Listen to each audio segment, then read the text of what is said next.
May mga lumapit na raw kay Vice President Sara Duterte para mapabilang sa kanyang senatorial slate sa 2028 elections.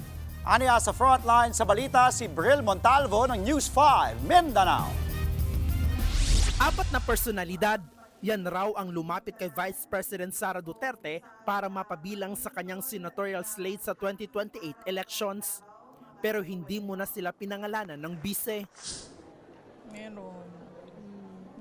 So how are you considering them?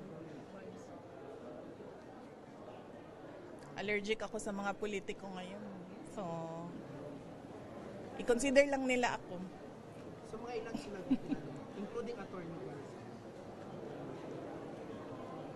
Apat na. Hindi rin niya sinagot kung kabilang dito si dating COMELEC Commissioner Rowena Guanzon na kamakailan lang nagpahayag ng kanyang kandidatura. Muli ring iginiit ni VP Sara na hindi niya muna papangalanan ang una niya nang sinabing ni-recruit niyang running mate. Doon na meron akong ni-recruit last year.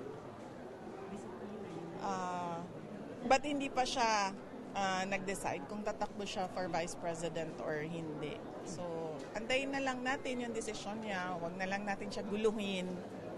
Huwag na natin siya pangalanan kasi baka atakihin siya. Lahat ng tungkol sa eleksyon na yan, sinabi ni VP Sara sa isang ambush interview sa pop-up exhibit sa Davao City para sa mga naging vice presidente ng Pilipinas. Kasama niya dyan si dating Pangulo at ngayoy Pampanga 2nd District Representative Gloria Macapagal Arroyo. Matagal nang kaalyado ni VP Sara si Arroyo. Katunayan, itinuturing pa niyang mentor ang dating Pangulo. Samantala, sa Lunes o bukas naman na ang deadline para sa tugon ni VP Sara sa Kamara kaugnay ng reklamong impeachment laban sa kanya. Kuan ka ng hapit namang Monday, no?